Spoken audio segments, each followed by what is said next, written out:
So, when is Russia going to lose? Russia doesn't really lose this conflict in the way Germany lost WW2, but more like in the way America lost Vietnam. It's just that every day that this goes on is a net negative for Russia. There will not be a cinematic explosion. At least not one that's directly caused by this conflict. The real damage will take some time before it shows, and by then there will probably be so much misinformation and nuance to how that damage presents itself that it won't be directly attributable.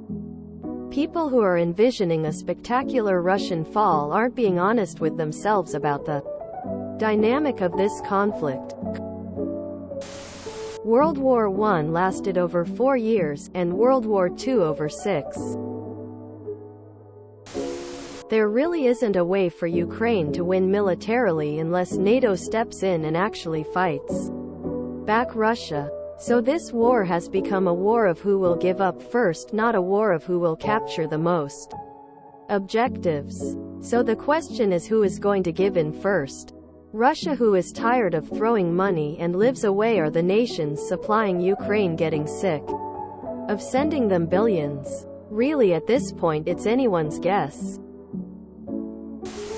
Well, they are at least going to wait for the US presidential election, that's for sure. Edit. And subsequently they will wait however long their own pain tolerance is, while cannibalizing their own chances of growth and prosperity while they rebuild for decades. People have been saying that Russia is about to lose. They lied. Russia has lost a huge fraction of their troops. But they still have air superiority, naval assets, and a ton of missiles and drones. I think it will end when someone takes down Putin. It's like a US in Vietnam situation. Just a constant drain on human lives and resources with no noticeable gain. It took the US 8 years to finally end the Vietnam War with zero gains to show for it. Wars are unpredictable. Russia is under a great deal of strain. But they also have a great deal of resources and assets to lean on. The Soviets left behind a very significant arsenal that, while old, can still be used to great effect. Meanwhile, Ukraine has suffered greatly and have had military disappointments and successes, it should be added, in the last year. But they too have significant, if smaller than Russia's, assets to lean on, and have a theoretically inexhaustible supply of new equipment and money from the West. So long as they continue to receive significant financial and military assistance from the West, they can continue to fight the Russians on a more or less equal footing. Indeed, if the West wanted, it would be possible to give the Ukrainians significant military advantages, at least in certain capabilities. But the West has been reticent to do that for various reasons. This leads into your equipment question. Yes, the best Ukraine has or could get is probably better than the equivalent Russian system. A Leopard 2A6 is probably a lot better than a T-90. It's certainly superior to the poor Russian stuck in a T-55. But Ukraine simply does not have enough of the modern Western equipment for that edge to be decisive across a 1,000 kilometers front. Wars are rarely won by one side killing all the other side's soldiers, or destroying all their tanks or whatever. Wars are won when one side decides, for whatever reason, to stop fighting. Russia has a history of internal dissent causing a breakdown of morale at the front and ending there. Wars. Russo-Japanese War. First World War. Russian invasion of Afghanistan. First Chechen War, etc. So it's not inconceivable that that could happen here as well. But when or if it's going to happen is impossible to predict. All of those examples are very different, and took place under different contexts to today's war. It should also be noted that a conflict which appeared to be in stalemate to people who follow the 24-hour news cycle might not be. Shifts in balance of power can happen without noticeable changes to the front line. Ukraine's increasing dominance of the Black Sea is one such change. Others similarly subtle. To outside observers, changes are less favorable to Ukraine. Again, wars are really unpredictable in their development and outcome. It's entirely possible that either side might conduct some surprisingly successful offensive which changes the trajectory of the war. Think Ukraine's Kharkiv and Kherson offensives. It's also entirely possible that either side might make a massive mistake and suffer disastrous losses which might change their outlook on the war.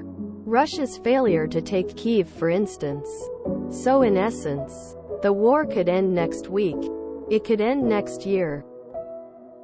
It could go on for decades. We don't know. If we want Ukraine to win, all we can do is keep supporting them and encouraging our governments to support them. They won't. This is Vietnam Volume .3 after Afghanistan. When the war started, most predicted Ukraine loss. It took a while to change it to Ukraine could win. The Russian retreat from Kyiv was beginning of the change. The first Ukraine counter-offensive sparked hope for the win. It's a war, there are only losers. I notice a lot more of these posts on here lately. And somehow they all have a distinct smell to it. The war is in a stalemate and Ukraine needs more material. This doesn't change the fact that Russia currently seems incapable of achieving any of its original war goals, and what it is losing is hundreds of thousands of young lives for Tsar Dima the Short's vanity project. The thing is, what wins and loses wars is mostly economics, and Russia has a bigger economic base to tap. If Putin can keep pushing the war for several more years, he'll win eventually, just because the Ukrainians won't have anything left to fight with. Of course, that's too a big ifs. Ukraine is getting military aid from foreign nations, which allows them to fight even if they couldn't afford to on their own. And Russia is starting to experience some economic issues from the war. Putin could theoretically keep going a lot longer. But the average Russian doesn't seem willing to tolerate much economic stress to maintain a war that serves no particular purpose they can see. If he can't pull his economy back up soon, he'll end up like Caesar did.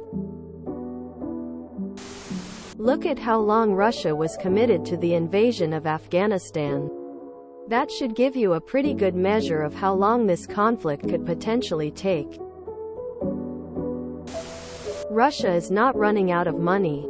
They still doing bus signs with India, China, etc. Still have income equals, still can continue to fund the war. The only way Russia can lose is either they pushing to take Kiev. That is a big bet. Or the Ukraine strong enough to push south. This is unlikely to happen. Wars, in general, aren't quick little jaunts into enemy territory. There was even one that lasted 100 years. The 100-Year War. 2 years is tiny in wartime.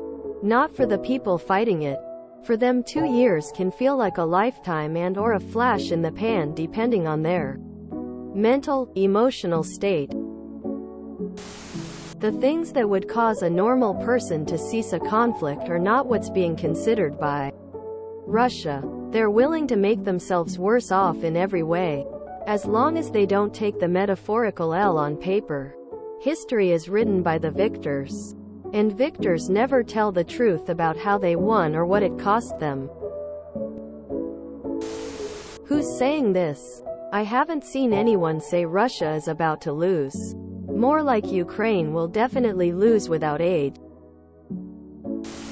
Will end in a deal, and everyone has known since the counter-offensive has gone nowhere. Eastern Ukraine will be part of Russia. Ukraine agrees to not join NATO. Ukraine gets financial help to rebuild its economy from the world and or Russia. Removal of certain sanctions. And Russia agrees to never attack Ukraine again, otherwise X will happen. Two possibilities that don't end the war that way as Ukraine's military collapses when the U.S. giving billions and tens of billions in equipment. Think of Afghanistan collapse when the US pulled out. Basically, army put down their weapons and walked off because of lack of pay, safety. Second option is Putin is removed from office and successor pulls out of Ukraine with a deal from the world on trade agreements including removal of sanctions. It's hard to say, but it looks like a draw. In a sense, Russia has already lost. It has proven itself unable to impose its will, diplomatically or by force, on a much weaker and smaller neighbor. Its military has proven far weaker than we all thought a few years ago. Its equipment antiquated and its strategic decision-making very poor. Even a total Russian victory will now leave Russia in a much worse position than before the war. A puppet regime and even territory will not compensate for its international isolation and the revelation that its army is much weaker than NATO believed. It has become a war of attrition. And the question is which side will tire first. Russia has the resources, but it cannot fully deploy them because the government fears the population will not tolerate too much impact to its quality of life. Ukraine has the will. Zelensky is a democratically elected leader and the population seems to support the war and will tolerate a much greater hit to their living standards. But its resources are limited and it relies on Western funding to stay in the fight. If the West gets bored of financing the fight, it is hard to see how Ukraine wins. If you enjoyed this video, please check out our playlists full of similar content. Epic Ericast is like doom scrolling for your ears. Please like, share, and subscribe.